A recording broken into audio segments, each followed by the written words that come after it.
Comprendre les marchés, anticiper les fluctuations, agir au cœur des décisions énergétiques. Aujourd'hui, nous vous emmenons à la découverte d'un métier clé du secteur énergétique.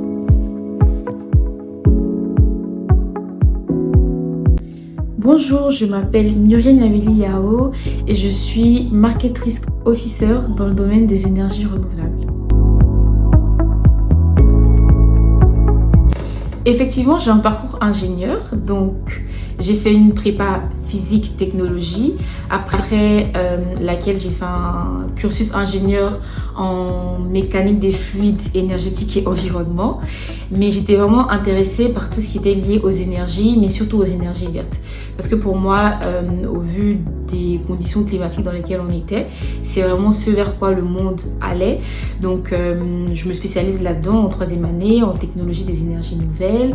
Donc j'en apprends sur le solaire photovoltaïque, sur l'éolien, l'hydroélectrique, les batteries, l'hydrogène même. Donc vraiment passionnant.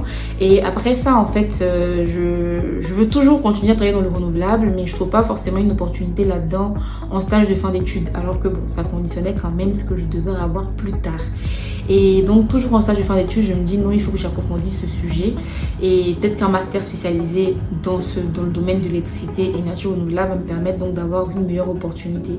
Donc c'est comme ça que je m'inscris au master spécialisé de Centrale Supélec en management des marchés de l'énergie. Et donc là, j'en apprends donc sur le marché de gros de l'électricité, sur l'énergie management, etc. Voilà.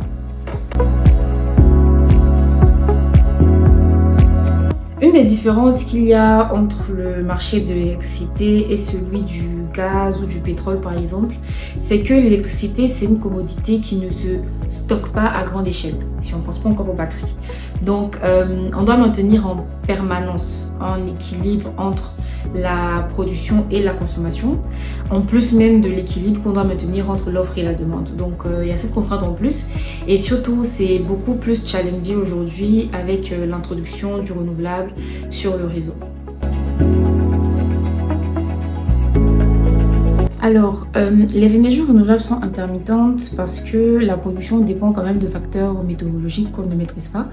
Par exemple, je prends une éolienne, s'il n'y a pas de vent, elle ne sait pas tourner, donc il n'y a pas d'électricité qui est produite. A contrario, s'il y a un grand mouvement de vent qui arrive et tout, elle pourra produire beaucoup plus que ce qu'on avait prévu, par exemple, la veille.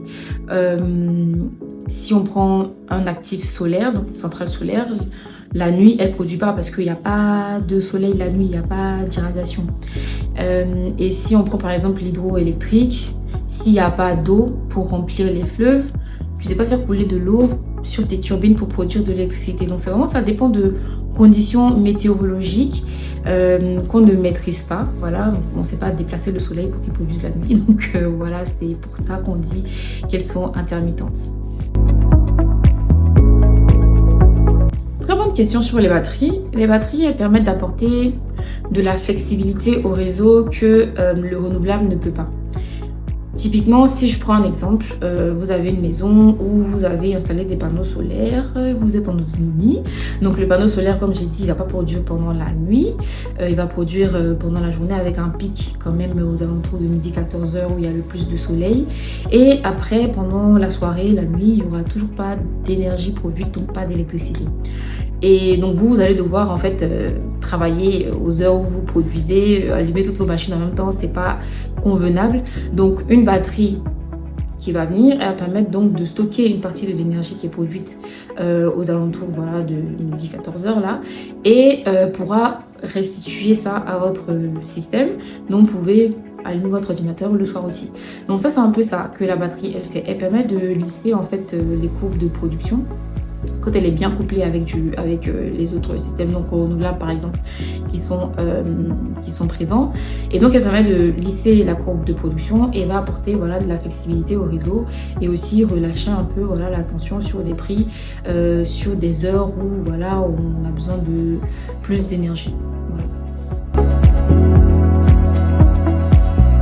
Oui, effectivement, on va pas tous les citer, mais un actif renouvelable, quand il va sur les marchés de l'énergie, Il est exposé comme tout actif au risque de prix déjà, voilà, parce que tu ne sais pas à l'avance quels seront les prix sur toute la durée de ton actif. En plus de ça aussi, tu as du risque qui est lié au fait même que tu as un actif qui est dit renouvelable. Donc typiquement, quand tu vas sur les marchés, on dit DED, donc on fixe les prix la veille pour le lendemain, tu fais ton forecast, tu vas faire un forecast de production et tu sais pas en fait ce qui peut se passer le jour J. Voilà. Le jour J, il peut avoir je vais être un peu caricatural, mais il peut y avoir un gros nuage qui passe. Du coup, tu as beaucoup moins de production que prévu, ou les vents sont beaucoup plus forts, etc. Donc, ou beaucoup moins forts que ce que tu avais prévu. Donc, effectivement, tu es exposé à ce risque-là. Et ça, en fait, tous ces types de risques, ou même le fait que le vent, par exemple, tu vas plus produire pendant l'hiver que pendant l'été, contrairement au solaire où tu produis plus en été. Voilà, donc bref, tu as vraiment ces risques-là liés à l'intermittence et qu'il faut pouvoir quantifier, qu'il faut pouvoir mesurer et suivre afin donc de réduire les pertes en argent que tu peux avoir si tu vas sur les marchés. Question technique, hein? Eh ouais. Ouais. En fait, la VAR, c'est un indicateur qui est très important parce qu'il permet de calculer une perte une perte maximale sur un intervalle de temps donné avec un intervalle de confiance. Donc, si je prends par exemple une VAR P95, donc pardon, VAR ça veut dire Value at Risk P95, ça veut dire que de 1 million d'euros par exemple, ça veut dire que j'ai 95% de chances que ma perte ne dépasse pas 1 million d'euros sur l'intervalle de temps que j'ai fixé pour le calcul de ma VAR. Donc ça permet voilà, de calculer après des heures négatrices, de faire des chocs de prix sur mes portefeuilles en regardant vraiment comment les prix ils ont bougé dans le passé. Une différence entre la VAR et l'EAR, donc l'Earning at Risk, c'est que je dirais la VAR, ça permet de calculer vraiment une perte sur un temps très court. Donc par exemple, il y a la VAR One Day, donc c'est vraiment la VAR sur un jour. Donc c'est juste ce que je peux perdre sur un jour. Tandis que l'Earning at Risk, c'est vraiment, je prends cette VAR que je peux perdre, enfin ce risque en un jour là, qui me permet de calculer en fait un risque de perte sur une année. Donc dans 1 an, dans 2 ans, dans 3 ans. Voilà, donc nous, on a peut-être des scénarios de VAR en fonction des différents chocs qu'on peut appliquer sur le portefeuille. Et puis, donc, on va extrapoler ces scénarios sur 1 année, 2 années, 3 années et prendre peut-être voilà, le pire scénario. Et voilà. Donc, le scénario P95, P99, etc. C'est un peu ça le travail aussi des risques officers. Conseil je peux te donner. Je peux te dire, Python rattrape toujours. Python rattrape, non je rigole, ça dépend. Mais vraiment ne négligez pas la programmation parce que même moi dans mon environnement de travail, il y a plein de personnes qui s'y mettent aujourd'hui parce que c'est très demandé. Vous savez aujourd'hui maintenant, même si tu es un ingénieur, plus, tu fais des maths appliquées, etc., à un moment donné, on va te demander de coder un peu. Donc, il faut vraiment que chacun s'y mette, il ne faut pas négliger ça.